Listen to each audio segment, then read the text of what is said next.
Hey guys, welcome to another exciting episode of the Movieclips Instant Trailer Review Show. I'm Jimmy. I'm Andrew. And we've been gone for a little while. Yeah, we've been taking a bit of hiatus. Yeah, these summer, things. we've been enjoying the sun, and it's been really hot. As balls. Really hot.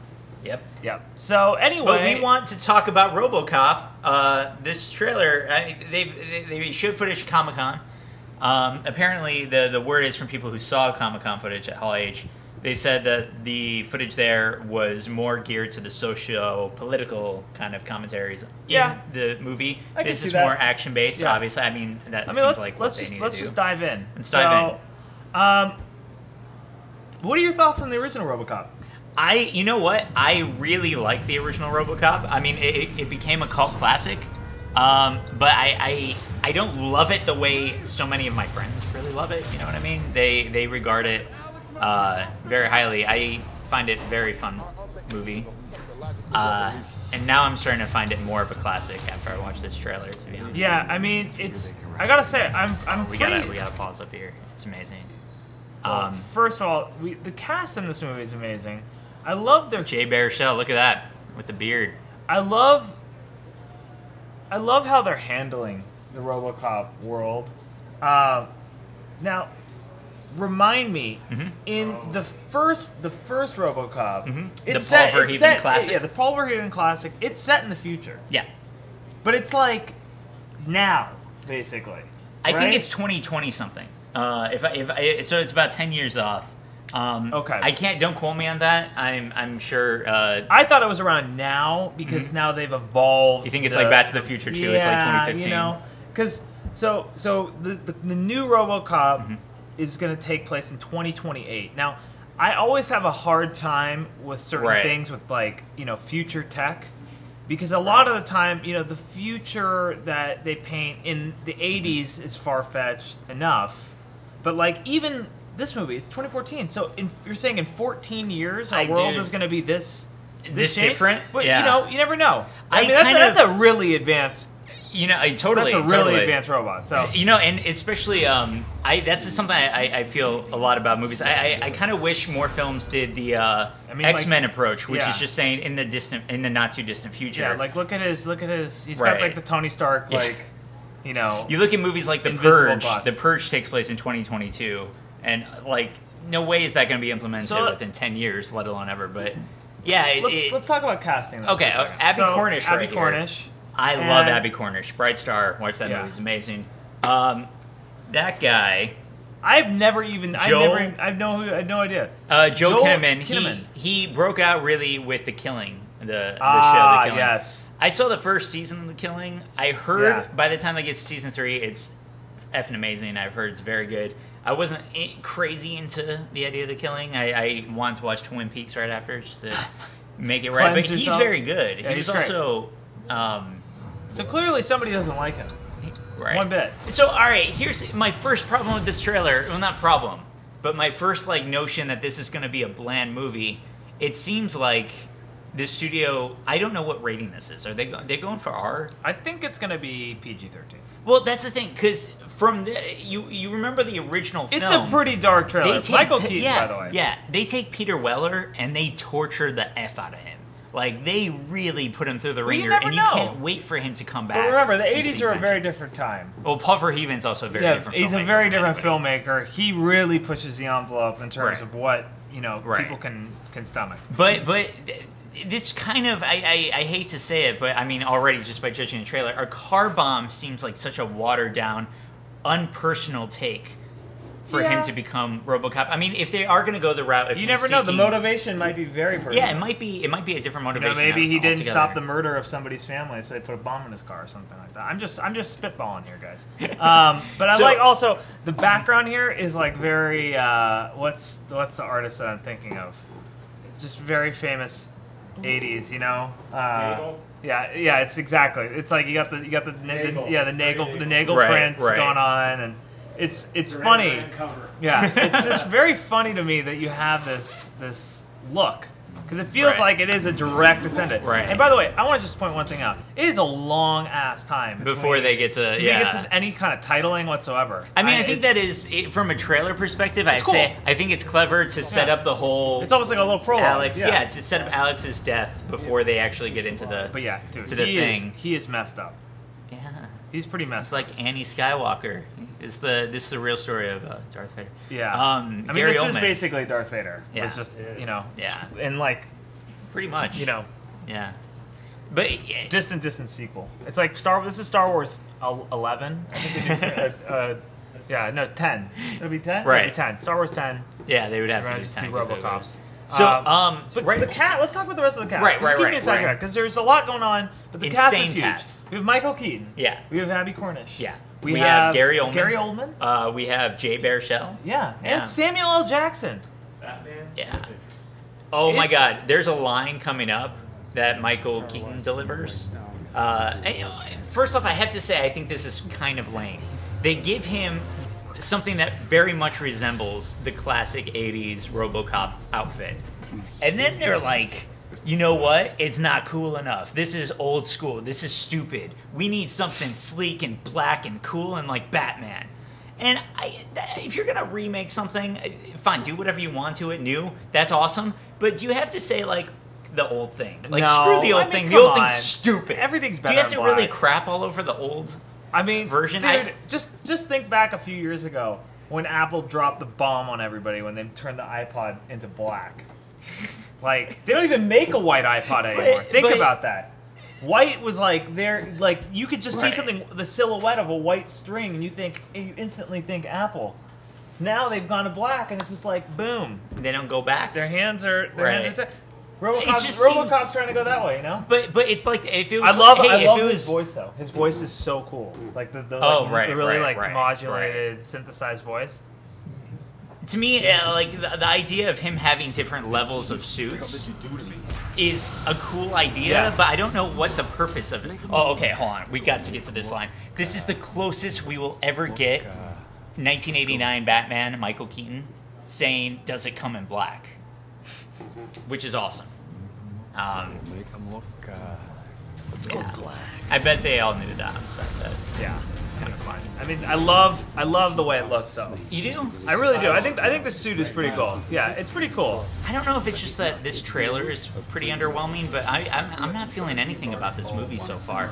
I kind of feel like it just gives me a vibe of Total Recall, the Len Wiseman remake, meets a very watered-down, uninteresting version of Dredd, and Dredd was amazing. I think also part of the problem with some of these 80s remakes is that you get into this habit of like, we're going to take everything that's amazing about the old one and we're going to like make it into something that's going to be cool today, but the problem is that there's this intangible quality to all those movies that they're remaking that is just the nostalgia factor. That's the thing. That What's cool today... You cannot recreate it. Right. You can't. There's What's cool today is the nostalgia of RoboCop. That's cool. Integrated the girls in the second.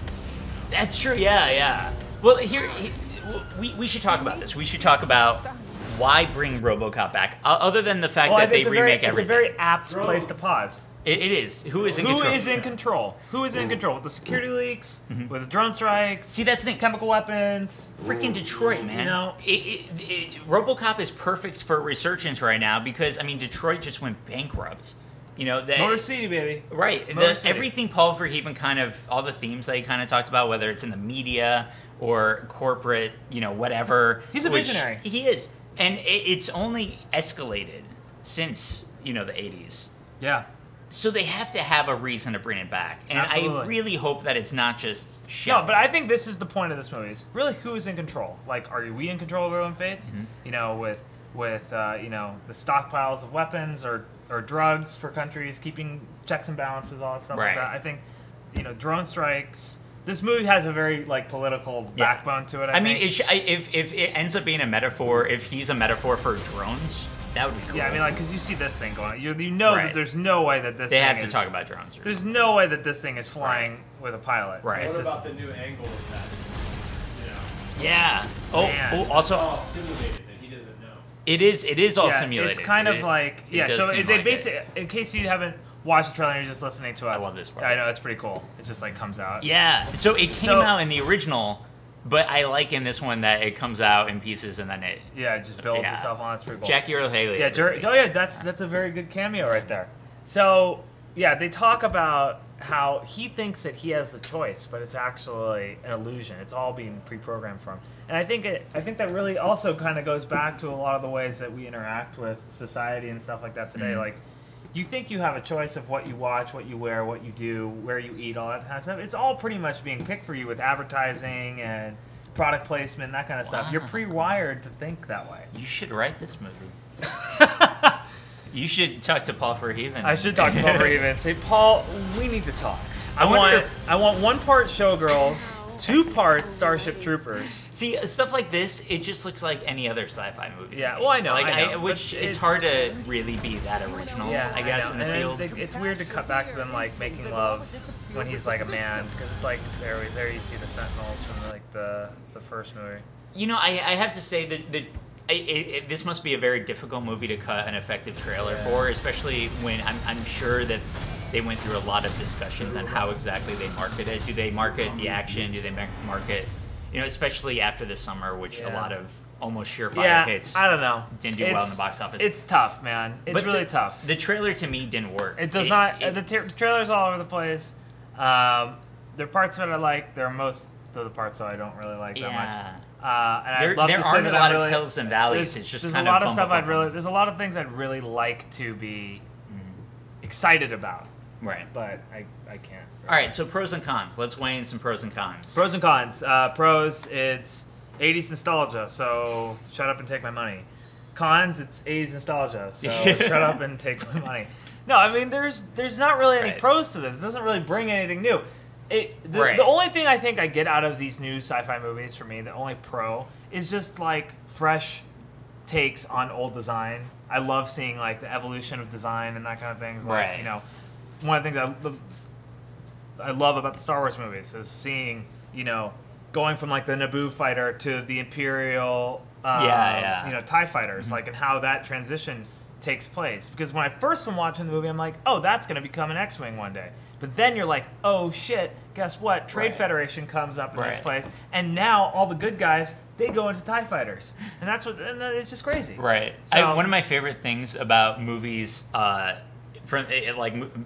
past movies that take place in the future or have some sequences in the future, one of my favorite ideas about that is seeing how people in the 80s thought the future was going to look like compared to people of the 50s. Like, it just the weird dichotomy because it says something almost more about where they are than where they think they're going. I think they should have gone. I think this movie was plagued with budgets and story rewrites, all that stuff. And I think that the problem is that it just is too soon for this movie. Soon. I think this movie should have come out in 5 years or 6 years or 7 years, when it's really like closer to this reality and it's more in people's minds, or have it come out now and be set in like 20 years, 30 years from now, where we can actually see a more believable evolution of a world. I think because any kind of dystopia that takes place in 10 years, I'm like, okay, what systems have to crumble before? I think it's very interesting because this is both the best time socially and the worst time